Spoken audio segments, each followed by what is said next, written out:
into your Saturday night with the Delco Duo. Good evening. I'm Monica.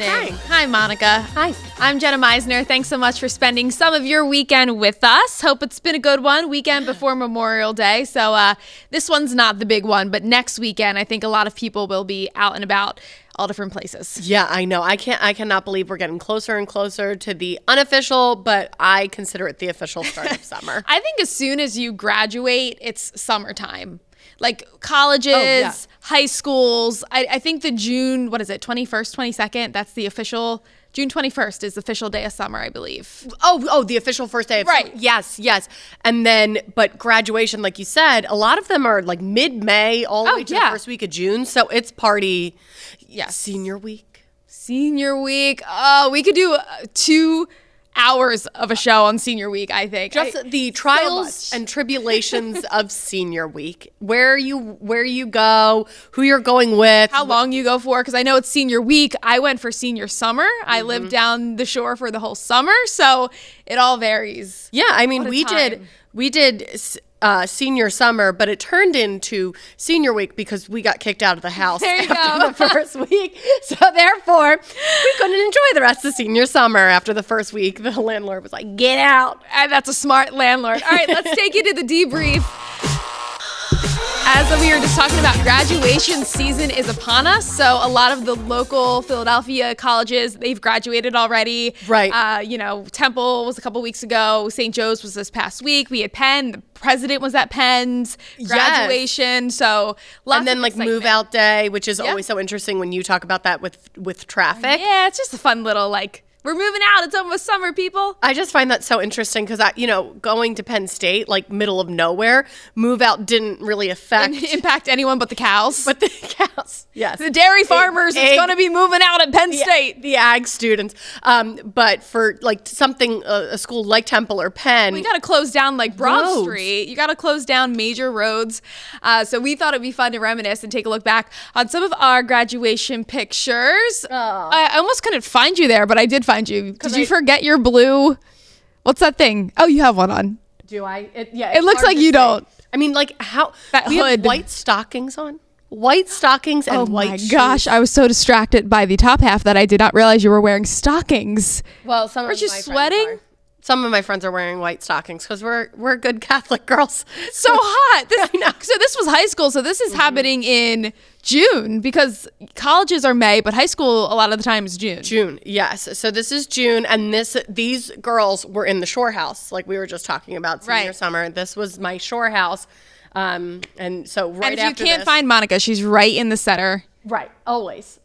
Yeah, can you guys see me? Yeah. The girl next to you is very tan, so that's how I found you immediately because your complexion is not as quite as tan as her. Oh, I love it. So fun. Oh yeah. So I picked a picture though from Temple graduation. Let's see. So I don't know. Do we have that? Oh, okay. Oh, we don't have my photo. So let me tell you more about my graduation.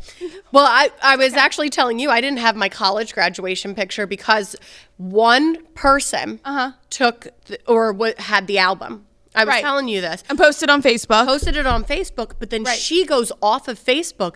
So now those pictures are no longer. Yeah. If I had known that she was going to go off of Facebook, I would have saved. That's where all of mine are currently. So I'm hoping the girl who did post them doesn't go off Facebook because they're fun to look back on. So fun. I just can't believe I don't have those photos. And I'm not like. And that's your only graduation photos. Those are my only graduation photos. And it's one of the reasons she went off of Facebook and just off of, out of our lives. So now I can't really text her and say, hey, can you get those photos back? I thought you were going to reveal why she went off of Facebook. No, we just don't keep in contact anymore. So you can't just send her a text. Like, oh my God, I don't have any pictures of my college graduation. It's such an exciting time. So congratulations to all the graduates out there, the parents who helped make their kids experience what it was and getting them through it because I can't imagine. Like, you're probably already concerned about Josephine and Eugene when they go off to college. I always feel we don't give parents enough of like a party. We have the party for the kids. But you're also graduating. It's also a milestone for you as a parent. Right, exactly. So congrats to the parents as well. And I think that has to do with our first issue of the night. So let's get to that. Okay. We're talking about graduation tickets. So Dan from Darby says, my wife and I are divorced and are both in happy relationships. My daughter only gets 2 graduation tickets and feels like she has to choose between us because we do not get along. Wow, only 2 graduations? That's pretty common. I think I got like 6. We got 6. But I think some places, the smaller your universe, I'm assuming, of course, this is college graduation, because high school, I don't really think they ticket. It all depends upon where you go. But You get to, but sometimes people can purchase more. Or your friends can give you some if they don't need as many. Yeah. But 2, I think it must just be a small school, a small university that they can only, they only have so much space. Right. I mean, just right off the bat, and I know this is easier said than done, but suck it up, and the 2 parents are going. Whether you guys get along or don't get along, whether you think you are next to killing this person, get over it for the 1 hour you have to sit next to each other. This is the plot line of Ticket to Paradise. That was a movie that came out this past year with Julia Roberts Yes. and George Clooney. Yes. You watched that? I did. You might be the only person in the world who watched that My movie. mother-in-law actually bought it for $20 on the television. I know. She really wanted to watch it. I and paid we were like, $20 for Top Gun. I actually own should it. not be- If you want to watch it, I actually own Ticket to Paradise. But Was it good? That's the plot line. So this girl's graduating from college, and her mom and dad, Julia Roberts and George Clooney, cannot stand each other. They hate each other, but they have to sit together at her college graduation, and that's kind of how the movie opens up. And it's really funny because they're trying to cheer for her louder or applause for her louder. gosh, I'm the better parent. yeah. I'm more proud of you. And that's all I can picture happening in a situation like this. Like the parents are kind of in competition of who loves their daughter more. That is so funny. But do they fall back in love? They do. Plot spoiled right there. So if you're gonna watch it, sorry, I just spoiled it for you. But they do fall back madly in love. I'm a stinking genius. They always, because it's the same thing in Ocean's 11 or Ocean's 12. Yeah. George Clooney and Julia Roberts are divorced, but then they actually still love each other. Anyway, Maybe this will happen for your parents. But And if I it agree with you. doesn't- You gotta suck it up. yeah. It's one day. It's a very important day, not only for your kid, but as we said, for you as well. And you both have to be there. Yeah. She doesn't need to choose, and don't make her feel like she has to choose. Absolutely. And then try and find sometimes that extra 1 or 2 tickets so that your significant others or whoever you want to bring can also come and kind of ease the tension. But at this point, we're talking 2, just for your family at the front. Get over it. Maybe it's an opportunity to then all go out together after the dinner. You can bring your boyfriend, you can bring your girlfriend, or Show off how happy you are. yeah, it's something like that. All right, let's head to break. But coming up next, we're still talking about college move-outs, roommates. There's just so many different topics when it comes to this time of year. So Moving out, man, brings back memories. Stay with us.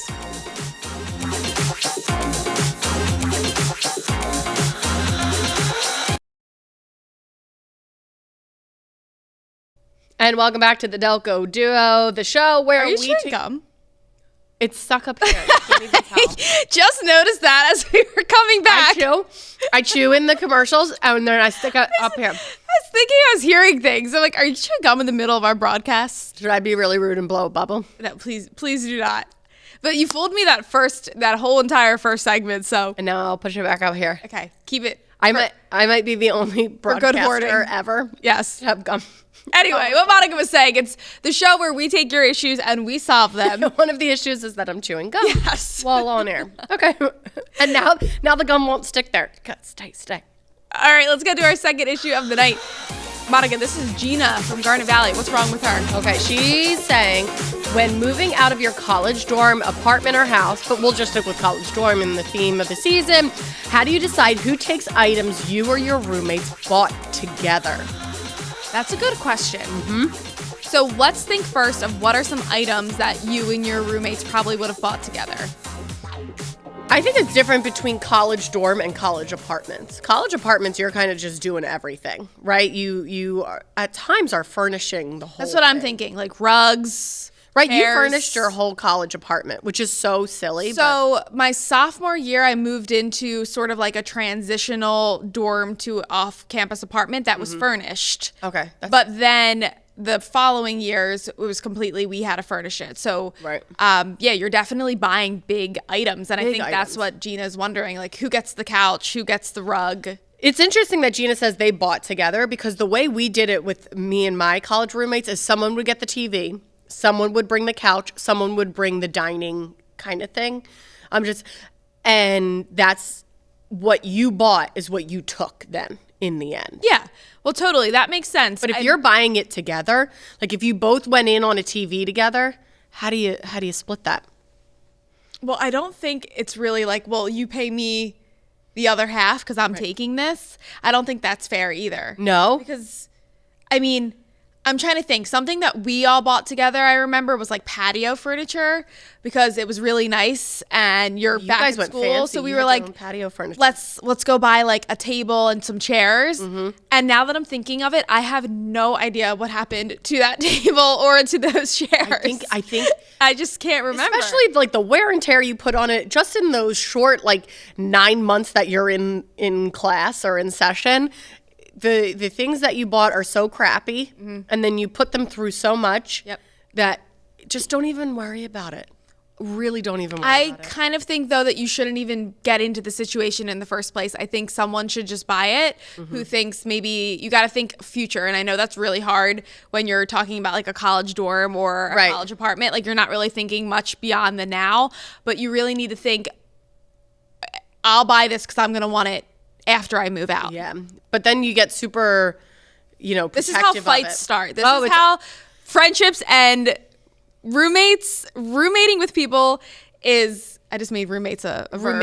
Roommating with people is It's so hard. Some Very of the things hard. that come up, especially because there's a huge difference between girls and boys when it comes to college dorms. boys show up with nothing. Boys show up with their clothes and they're like, "Oh, okay, we're good." And then like, yeah, sometimes they will split it. And they'll be like, okay, we're going to, split this, 50-50 for the couch. And then by the end, no one wants that couch because it's disgusting. Yeah. Disgusting. So you kind of just like take a loss a lot of times with guy stuff. But the girls, everyone's so particular. You know what I mean? Even down to not just the furniture they bring, but the food. The food, everybody had their own food. I hated that because it was like So 5 cartons of milk, 5 cartons of milk. 5 butters. Like it was just things that you only needed one of, was so many. And then if you used somebody's food, or even like another thing, toilet paper and paper Fights towels. always got started. Like cleaning supplies, toilet papers, paper towels. That was also like a big issue. I remember always being frustrated with my one roommate because she never purchased that kind of stuff. And it's like, you are using it. It's a basic human need. You are using toilet paper. I know you are. We're not camping here. I don't understand how some people live. I really don't. That's what I realized when I was in college. I'm just like, we were raised so differently. Why do you think that you can use the paper towels if you haven't bought a set in? And the dishes in the sink. I'm having like flashbacks of just...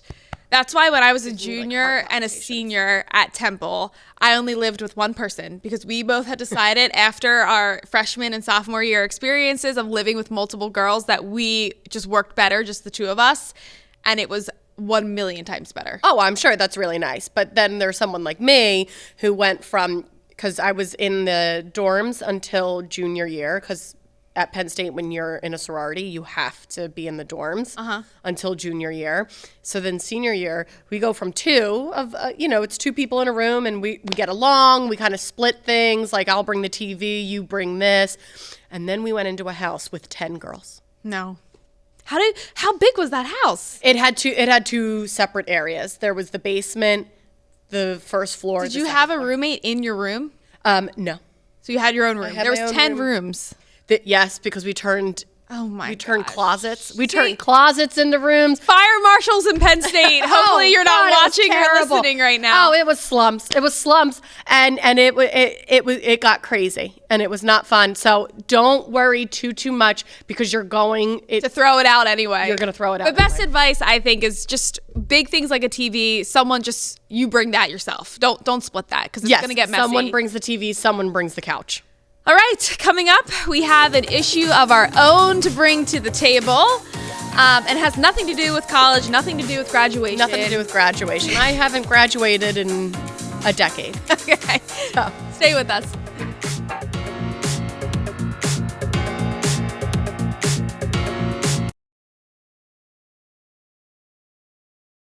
All right, I stuck the gum up here, so we're good. Thank gosh, Gumgate.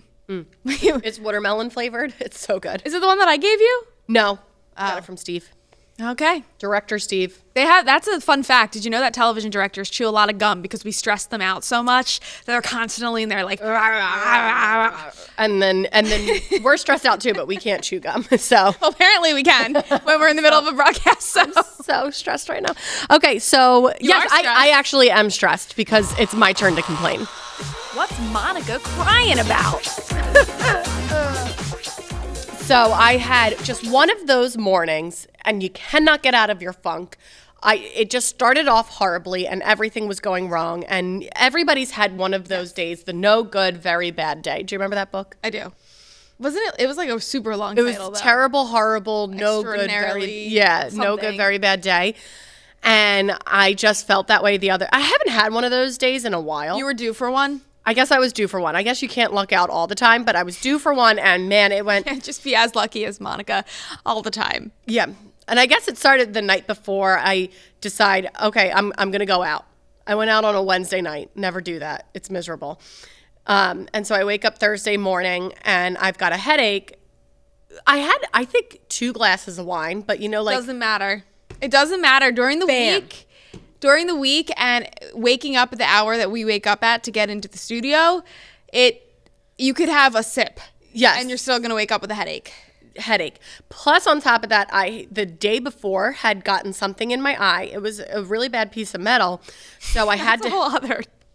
You say that's that part so, of the no good. You say it so casually, like I had a piece of metal in my eye. Anyone watching is like, how? That's very dangerous. I don't know how it happened, but it got really embedded, and so I had to have my eye dilated. Like a freckle, to be honest. That's what it looked like. It did. It was that big, and then to get it out, it took like a little bit. So my eye had been kind of scratched, I guess. So they had to dilate my eye to make sure like the cornea or retina or whatever was okay, and so my whole eye was super dilated. And I guess when your eye is dilated, it becomes super sensitive to light. Yep, absolutely. Bam. Mm-hmm. I mean, every light was hitting me, and I was like, oh. And then plus I had the headache. Then the dilated eye was making my headache even worse. And then all of a sudden I'm looking around. I'm like, oh my God, I don't have my purse. I left my purse at my friend's house. That seemed to be the least of your problems, though. Like that, I feel like that was the number one problem. The dilated eye. No, the no purse. Oh, the no purse. Oh, yes, that was definitely my biggest issue.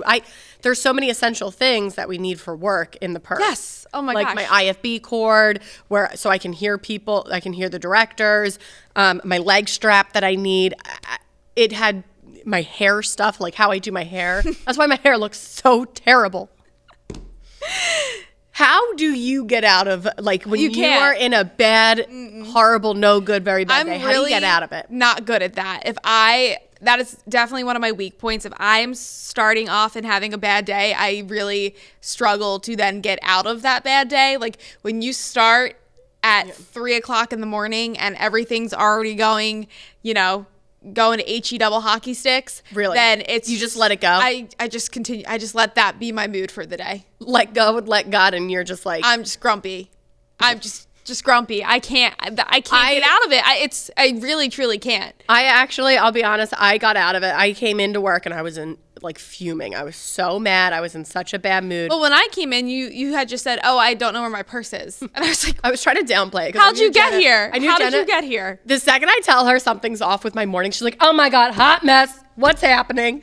I was concerned. I was concerned that you didn't have a phone, that you didn't have your car keys. I thought you hitchhiked to work. I did have my phone, thank God. I really didn't know how you got here. But I would say, so you think that the dilated eye was your biggest issue? No, the purse was definitely my bigger issue. The dilated eye, I didn't think it was going to be a problem. And then all of a sudden, every light, I was about to start punching the studio lights. I was like, so your mom is an eye doctor. Do you go to see her every year? No, I don't see her every year, which is not good. But Tisk. But I had LASIK, so even if you don't have any sort of eye issue, you're supposed to go every year just to check it out. So I wear contacts and glasses, so I go every year, and I get my eyes dilated every single time that I go. Wow. And you can't come into a TV studio after that. Oh my God. You can't. I suggested that Monica do the forecast wearing sunglasses, and she had thought that, people But then my sunglasses were in the purse.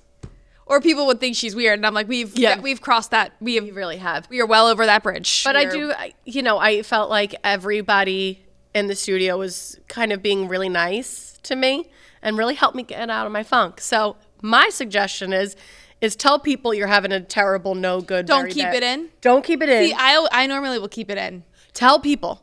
Because people will then, first of all, walk on eggshells around you.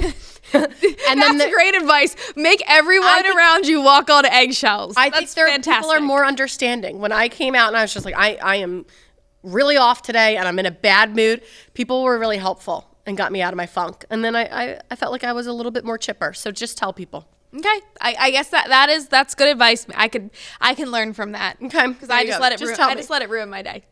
And then I wake up and I try again. And then I'm like, I wonder why Jenna's cursing at me. All right. Hopefully you're having a very good night. It's Saturday. I was going to say, you can't be in a bad mood right now. Almost Sunday. Let's take it to the Delco trivia. This is like everyone's favorite part of this entire production. You read it because you came up with it. Okay. What is the name? I didn't come up with this, but what is the name of America's oldest repertory theater located in Delaware County? I had no idea what that word was, repertory. Repertory? I think I'm saying that correctly. Sounds good. Stay with us. I knew that's why you wanted me. All right. What is the name of America's oldest repertory theater located in Delco? Why are you scared of that word? Repertory. Think about it. Oh, there it is. It is the Hedgerow Theater. I think this was an easy one. Oh, you do? I do.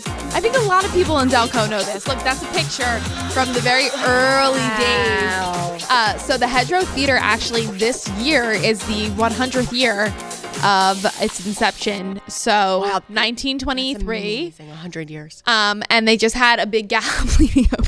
Me and you both were like, I'm just so interested. That's really cool. They had their big 100-year gala at the end of April, so a couple weeks ago. Congrats to them. That's amazing. It is amazing. Local art's so important. And the Media Theater, because I was thinking about that, is 5 years younger. That's not much. That's not much. These are old theaters. That's still way up there. So, and I think the oldest one, like in the area, is the Walnut Theater in Philly. That's like 215 years old or something crazy. So historic. So historic. I feel like growing up, that I was always told like the Walnut Theater. Yes. That's really cool. Hedgerow. And have you ever seen anything at Hedgerow? I haven't. No. I haven't seen anything. No, I haven't. Now I want to. That's not good. Neither of us. Hedgerow Theater. We are coming. We got to get more artsy. Got to get more culture. Yes. Wait. So did you say it's in Rose Valley? Yes. Did you say okay? Yep. All right. In media. So okay. And we both were born and raised in media, so we are not good mediaites. But we're gonna go. We're making it a goal, and I think that's a good goal to have now. Now that it's been here for 100 years. Yes. I mean, we might as well check it out. You know what I mean? All right. Thank you so much, as always, for submitting your issues. Delco Duo at phl17.com is one way to reach us, but we're on social media, too. Yeah, you can Facebook message, Instagram, Twitter if you're still on it. Yeah. I feel like Facebook now is on its way out as well. Yeah, oh my goodness. But anyway, we hope you had a great weekend and continuing to enjoy your weekend. And please send us your issues. And we'll see you next week. Bye, guys.